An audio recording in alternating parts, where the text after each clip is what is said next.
talk about they want to build a sanctuary city. You push them on what that means. You push them on what that means. Fuck your free speech, we want sanctuary. Because what the news does not report, right, what the news has not reported is that every time they let those hate-filled bastards into Berkeley, at night after the rallies were over, a lesbian couple was attacked. Black people were attacked. Muslim people were attacked. Businesses that had Black Lives Matter in the windows had their windows broken. So their free speech led directly to violence impacted on our most marginalized community. Fuck your free speech, I want sanctuary.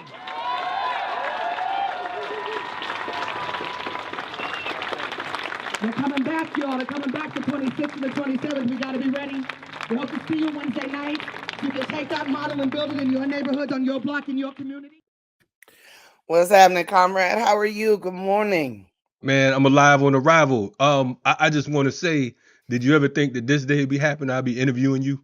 I did not. And it's funny when you were talking about how long we've known each other. I was flashing back to the first time I met you in the Mert Park in Los Angeles and thinking about how young I was. And life looked very different when we were gathering there. Yeah. You was a lot more quiet when I met you. Was I? Like I've always had a big mouth, but no. But I think we had a lot of OGs around us. I think we both was kind of, reserved a little bit till it was time to spark. We've organized this for folks that don't know, together on a Black August Organizing Committee, FTP with the Feed the People piece and all of that, and then you moved on to Oakland, to the Bay. A whole lot of the comrades, Azadeh and Asantewa, and I'm not sure if I'm forgetting anyone, but Brother Terha Ox, Sister Carol. No, they was already out there. I was organizing with them since like I think like 04 or something. So definitely shout out to. I was gonna get to them. We ain't gonna skip. Oh, I'm like, don't get me in trouble now. Come on now, you think I'm gonna skip Carol and Terha and Shay and Mike Ching? I mean that's against what I stand for. But I'm definitely happy to have you on here early this morning. You know what I mean? Was it like 6 o'clock over there? Yeah, it is 6:04 in the morning. 6:04. Here. You even got the radio voice now. I do, because I host my own show. It's actually, I've moved on from up front. The new show is called Law and Disorder. We're hitting our 6-month mark. I saw that. I'm having a good time doing that show. But yeah. No doubt. So for folks who are unfamiliar, first and foremost, I wanna ask you like what got you into organizing? I mean, like what? I mean, you know what I mean? Because of the fact that, we could have went any way, any direction. You were in LA doing your thing or whatever. But what really sparked that interest? Because I know you've done a lot of great work. I forgot about Oscar Grant and so many others, as we move on. But what really got you into the program? Yeah, I mean, really, I got to take that back to my mom's. She was on the front line of the domestic violence movement in Las Vegas, Nevada. So I was raised in an organizing household. I was raised in a household with a woman that was putting her body on the line for what she believed. I was raised in a household with women's circles, right? And the types of books that I got from Little Cat on up were political books. So that kicked it off. And then I moved to Los Angeles. And this is actually an interesting conversation because I moved to Los Angeles, and I moved to Los Angeles to be an actress. And I was working for a creative artist agency. And my boss realized real quickly that I didn't belong there. And she was sitting on the board of an organization called Community Coalition, which was founded by now mayor of Los Angeles, Karen Bass.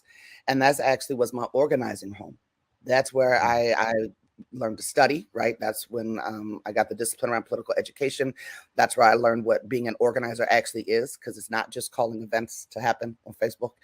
And I say it's an interesting conversation because really I would say, Kalonji, that like without Karen Bass, there's no Cat Brooks. And I'm guessing that she would cringe when she hears that now, watching her shift in her politics. She just went on ABC's This Week with 2 other Black mayors. It's the first time in this country, I believe, that we've got 4 Black mayors over the 4 largest cities in the country. And she just went on decrying a movement that we gave birth to in Oakland, California, and that's the defund movement, saying that Black folks actually don't want the police defunded. They just want fair policing, as if that's anything to be possible. So I was literally, as I was getting ready for the show, I was preparing for my show, and we get ready to talk about that. So it's interesting what the electoral politics can do to the mind, I guess. Yeah. Now, and that's I'm glad that you're saying that, because folks don't understand. You can go in with good intent, but the road to hell is paved with good intention. We know that, right? And we know that even with I know they was joking with the ear doctor about his homie out here who's mayor. The reality is, he's handcuffed. You know what I'm saying? When you're up against these corporations, it sounds good in theory, but these police unions, these corporations, you literally got the mob on your back. And I think that folks really have to be clear about what's what. Now, I know that that you actually ran for mayor of Oakland, and I didn't, and I love you, and I was like, we want Cat to get it. You know what I'm saying? Because Cat's gonna be one of those folks. We's gonna have to have Terhache and out to Oakland, and we've got to bring all the troops. But they knew what time it was, even though it was pretty. I mean, it was possible. It was possible. And, a couple things about that. I didn't wake up and decided I wanted to run for mayor. The people asked.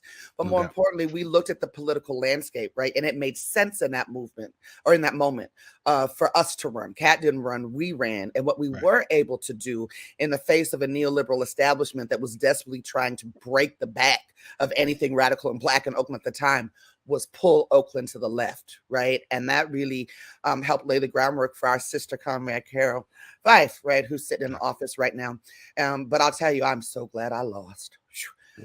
We were the runner-up, right? We did something that nobody thought was possible, but I'm very glad I lost. Right. And just seeing the climate right now, I second that. I'm glad that you lost as well in this particular one, because you didn't really lose, you won, because of the fact that the people saw what was possible. And like you said, we have someone like Carol Fife, Councilwoman Carol Fife, who has been helping with the sisters out there. I forgot the name of the housing movement. Moms for Housing. Yeah, she gave birth to that movement. No doubt. They just did a sit-in actually at the courthouse 2 days ago. The mothers did, because they're talking about ending the eviction moratorium out here. So them sisters just put their bodies on the line for the folks. No doubt. I wanna before we hop into what's going on today, I wanna also talk about the anti-police terror project. I think that I remember Daruba and I visited maybe some years ago, and you all had this serious coalition meeting, and I was like, damn, Cat got all kinds of folks up in this one. And just knowing you from early organized, I'm like, what the fuck is going on? I'm like, Daruba was like, I thought you said, yeah, nah. She and everything was, it was hardcore, moving and sharp. Tell us about the anti-police terror project, because we know that you was kicking up some dust on that. And from that alone, I was like, your ass ain't gonna be no mayor. But go ahead. So APTP has been around for about 14 years now. We were born out of the struggle for justice for Oscar Grant. And I think what you're referring to, Kalonji, is that it was a multiracial group of folks that was in that room. What's important to understand about APTP is that we are Black-led, but we are multiracial. But what that means is that our white folks fall in line, right? That they follow competent Black leadership, and we've been able to harness the energy of white folks in partnership, of course, with Terha Ox organization, Community Ready Corps, to have folks do the business of organizing other white folks, right? Helping with resources. But it's really clear for folks to understand, right? We're not all sitting at the table deciding the pathway to Black liberation, right? Black folks are deciding the pathway to Black liberation, and white folks are following the work. But anyway, we do policy work at the local and state level, right? So like I said, we gave birth to Defund here 8 years ago. That did not just explode on the scene in 2020. We work very closely with families, everything from organizing to providing mutual aid to communications work to support groups that we host for them every Sunday. But I think most importantly, we were born because we wanted to interrupt state terror, not respond to it. And so the way that we've gone about doing that is creating alternative models to response to community crisis. So we are Oakland and Sacramento's only non-911 response to mental health crisis. And we just released a non-carceral response to intimate partner violence.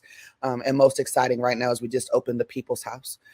So we got brick and mortar in the bottoms of West Oakland, you know, the birthplace of the Black Panther Party, learning from their survival programs to provide mutual aid to our folks. And that I think is the most exciting development right now. We got some land for the people. I was going to ask you about that. That's awesome right there. Just the whole concept, and that's the model I'm definitely wanting to talk to you all about, because we would absolutely like to mimic that in Atlanta, because you know, I already know just from knowing the organizers behind it. You know, I know the type of I know that it's love, and I know that it's you know, it's hardcore, and it's to the core. And to what you said a little earlier about white folks joining in on the coalition, it's cool. But as our comrade Chairman Fred Jr. would say, we accept your concessions, but we don't compromise our position. And that Yes. is the thing that a lot of folks can't separate. It's like, well, you know, we need someone that's white. We need someone from every community, but that doesn't mean that they have to run anything. If your politics aren't correct, then, you know, it's not going to happen. And that doesn't, you know, don't matter what your gender is or how tall your cousin is, and none of that other shit. It's like, you know, what's your plan for the people at the end of the day? As always, the Bay is popping. You got I see it seems like whatever mayor is in the Bay is out of their damn mind. But we have the and police chief. You got the police chief and the NAACP kicking up some dust right now. What's going on with that? Oh, Breathe it's on that one. I really did, because I want to, you know, be able to get it out of my mouth. Yes. But what is happening right now is our new mayor Sheng Tao has put the police chief Lauren Armstrong on administrative leave because of an internal investigation. I need folks to understand that the complaints came from the inside, because the rhetoric is that actually it came from the mayor, or actually it came from collusion between me and the mayor, is actually the rumor that's out there right now. But she put him on administrative leave because there was a sergeant that did two things. First of all, he engaged in a hit and run. And then shortly after that, his gun went off, or he fired it inside of the elevator of the police station. And then in an attempt to cover it up, this Sergeant Chung, I believe is his last name, threw the bullet casing over the Bay Bridge. Well, the Oakland Police Department has been under federal oversight for the last 20 plus years for whatever good that's done. It's supposed to be a 5-year process. And the federal monitor was like, nah, because it came to light that the police chief had basically patted the cop on the back, didn't even really read the report, rebuked the suggestion that there was more stringent discipline, and let dude slide. And so the mayor put him on administrative leave, and our folks engaged, some of our folks led by the NAACP, which, by the way, George Holland of the Oakland NAACP has been the one consistent Black voice against anything about police accountability that we've been doing in the city of Oakland. They've lost their minds, and they've engaged in this identity politics campaign. Now, it's important for folks to understand that the NAACP and Brother Terha Ak actually on his Facebook Lives is really connecting the dots here. They're a tool of the Schaaf administration, the administration that we just, you know, that just got out the door. But they held a huge rally with hundreds of folks from establishment organizations and churches, etc., demanding his immediate reinstatement. But what's sad about this, well, there's so much sad about it, but they're out there, they're telling the people that they've done a full investigation and they know for a fact that the chief didn't do anything wrong. That's impossible, because it's a 47-page report and only 16 of those pages have been released. So you got upwards, math's not my strong suit, but that's a lot more pages, right? Right. We don't even have the testimonies of the cops that were inside that when this conversation was happening. So there's so much not there. And if you really care about your people, if you really want your people to be safe, right? Let the process play out. Right. Let the process play out. But and I think the dangerous piece here, Kalonji, that folks aren't clocking, is that you have a police chief that is acting like a political operative. He is organizing dissent among the masses to buck the mayor. What's that sound like to you? Well, it sound like every city, Chicago, New York, sounds like a police union led situation, you Exactly. know. Yeah, yeah. Exactly. Exactly. Wow. So, but they had signs out there, and this is when I really just sort of lost my mind. They had signs out there that said Chief Armstrong matters, co-opting. Now, however you feel about BLM and all of that, that Right. phrase, I Right. know because of the families that I work with, that phrase for them is about the stolen lives of their children, their husbands, their daughters, etc. Black Lives Matter. They co-opted that phrase around a cop, and I, I You didn't you see know, stuttering.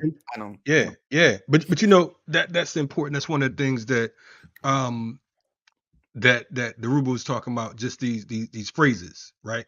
When we leave them open so these motherfuckers could flip it, we have to be careful that we because terms matter.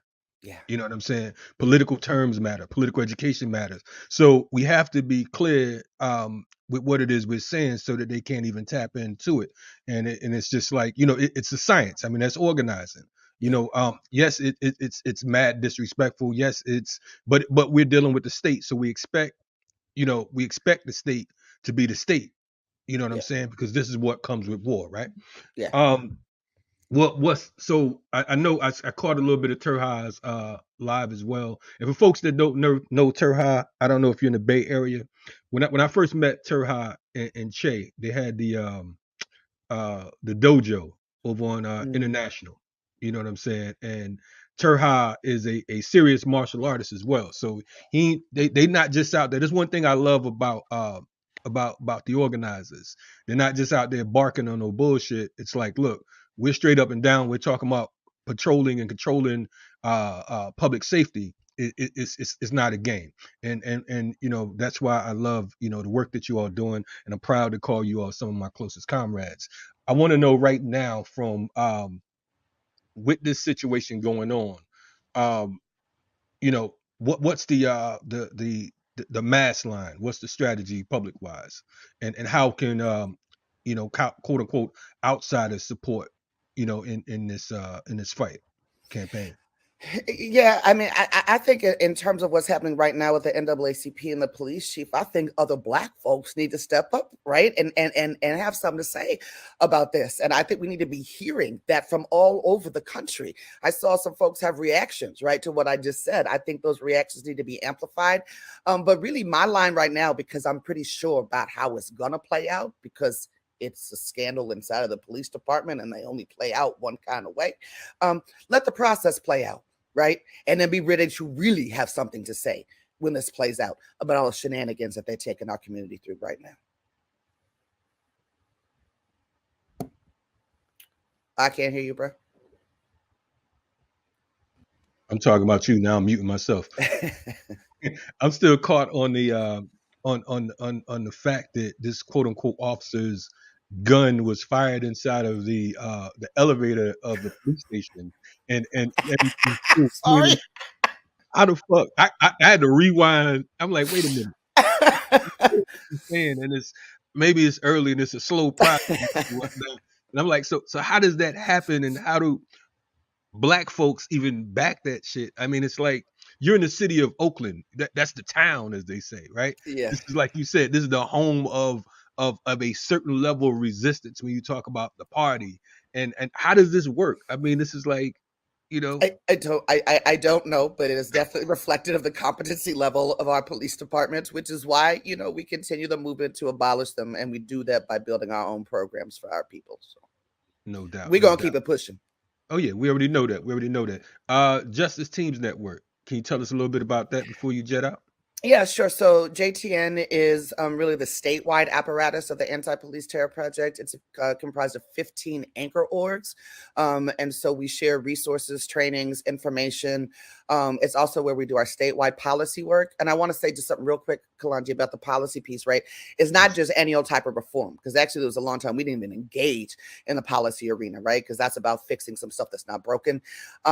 We do engage in radical reform, right? So what are the things that are actually chipping away at the core? So for instance, decertification of police, right? So now you can't rape somebody, be convicted of it, and then just go be a cop in another Right. jurisdiction, things like that, We're not going Right. to give free through policy. It's just one strategy. So that's JTM, really. Word up, word up.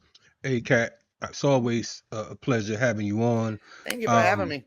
Hey, man, I'm looking tell Terha. Now, I don't have to come out there and fight Terha because No, you don't really. Nobody wants to do that. I didn't think Terha want to fight Terha. But anyway, give my brother a hug, him and Carol, and tell him we got you on. I'm waiting for them. You know what I'm saying? And how's Asante? She good? Asante good? She gonna be all right. Okay, cool. She gonna be all right. I saw that. Give her my love as well. Definitely appreciate you. Love you, sis. Love you too, brother. I can assist. We here. All right. Same. All right. Appreciate you. Have a good day, baby. All right. No doubt. You too. You're checking out the Remix Morning Show. That was Kat Brooks, and I need y'all to understand. If you don't know who Kat Brooks is, I need you to go back, go to YouTube or Facebook or wherever, and get a real idea of how she gets down. But definitely shout out to Kat Brooks and all the work they're doing out there. You're checking out the Remix Morning Show, and I'll catch y'all later. We out.